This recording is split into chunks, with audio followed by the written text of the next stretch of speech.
This is the solution for station number 6. I can write ternary ionic compound formulas from their names. At this time, you may pause the video to check your individual answers, or you may continue with this video to hear the individual explanations for each of the problems.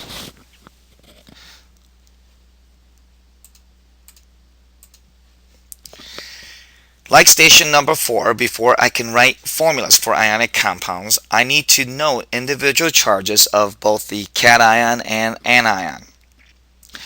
When I look at the names that are given, I notice that based on the location on the periodic table, as well as the information in the parentheses, I can note the cation charges. However, when I look at the anion, they are no longer individual ions or atoms, but more specifically, they turn out to be polyatomic ions with few exceptions. If you have polyatomic ions, you will need to refer to the back of the periodic table where you have the full listing of the polyatomic ions that we will use in our class. That list will be provided for you not only for homework and in-class work, but also for the exams, and thus you will not need to memorize them. So, knowing that lithium is in group 1A, lithium would be +1 charge. Acetate, when I look in the back, I notice that they're located in the first column of -1s. It is rather a large anion where it's C2H3O2, and altogether as a 1 substance, it has a -1 charge. If I'm looking to combine lithium and acetate +1 -1, you'll notice that they'll cancel each other out, and thus there is no need for any additional ions. So the formula would be simply Li, C2H3O2. You will notice that I did not use parentheses because I did not increase the number of polyatomic ions. The next substance I have here is iron. Iron 2, so I would simply note that it is a +2 charge. Convenient to have the parentheses.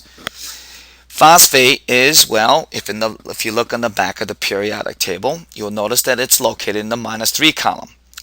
It is PO4 with -3 charge.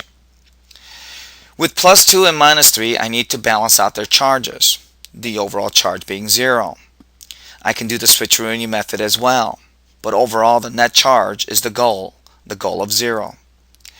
I would need 3 of iron to make it into +6 and 2 of phosphate into -6 so that they would balance out. So it would be Fe with 3 as a subscript.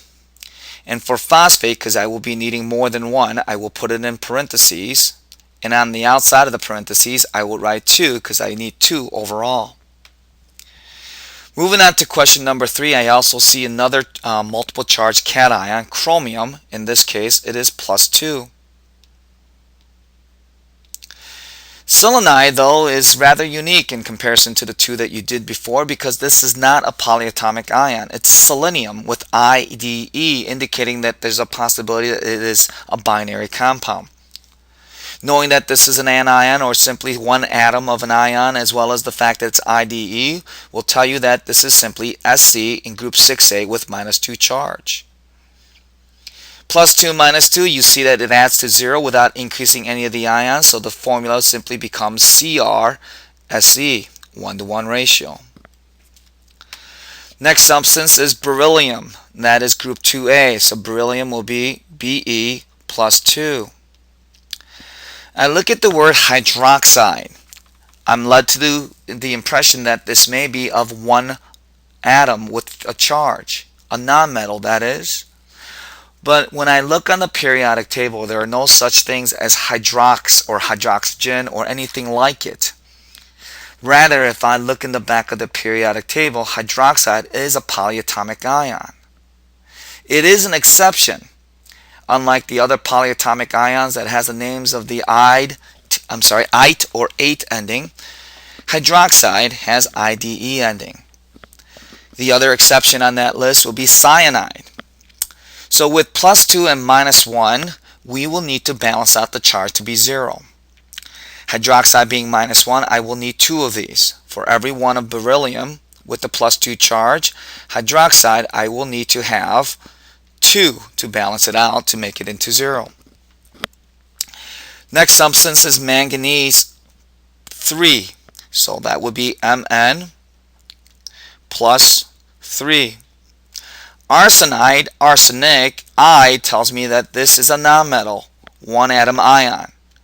So this will be As for arsenic. And arsenic is in group 5A, which means that the charge on arsenic, okay, is minus 3. Manganese being plus 3, arsenic being minus 3, you'll notice that this will be just 1 to 1 to balance it out to 0 charge. Plus 3 minus 3 giving you 0. So this will be MnAs.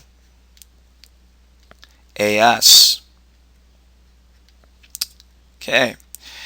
Moving on to number 6, we have copper 2 chlorate. Copper is plus 2 charge, so that would be Cu with plus 2 charge. Chlorate on the back of the periodic table comes out to be ClO3 minus. Now, one must be very careful with chlorates because you have different amounts of oxygen bound to it, giving you different names. And because this is chlorate versus ite, you have 3 oxygen versus 2.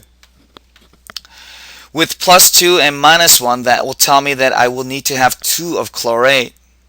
So it would be Cu, parentheses, ClO3, close parentheses, and 2.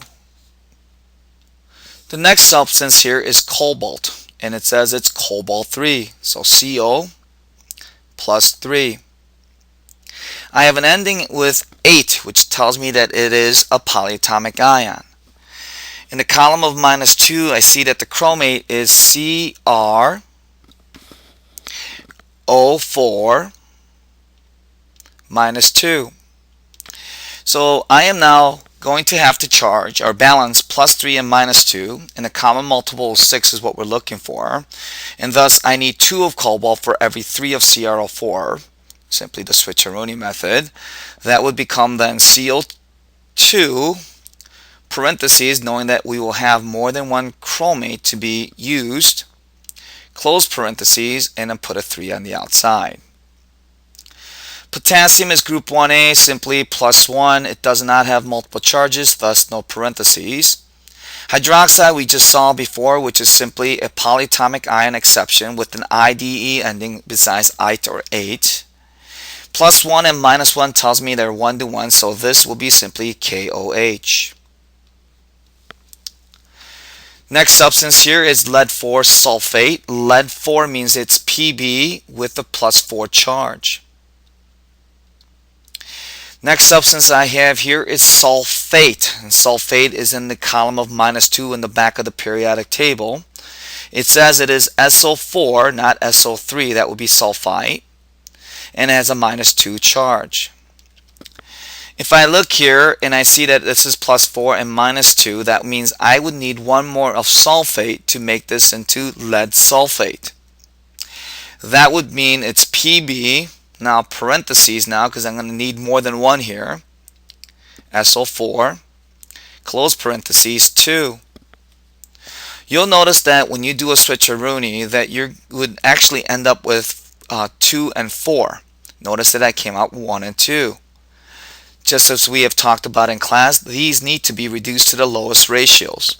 So instead of writing 2 to 4, 1 to 2 is more appropriate. Next question, ammonium cyanide. There is no metal called ammonium on your periodic table. This is an exception. There is only one cation that is polyatomic. That happens to be ammonium. Ammonium is, if you look in the back of the periodic table, NH4 with a plus 1 charge. Cyanide is also an exception only because IDE and it is a polyatomic ion. There is no such thing as a cyanide among the nonmetals. If I look on the back of the periodic table, it is in the column -1, Cn minus 1. Plus 1 minus 1 tells me that they will bind in 1 to 1 ratio. So I will have NH4 with Cn with no parentheses whatsoever because you have 1 of each. This concludes the solutions to station number 6. If you have any further questions, please ask the teacher by raising your hand.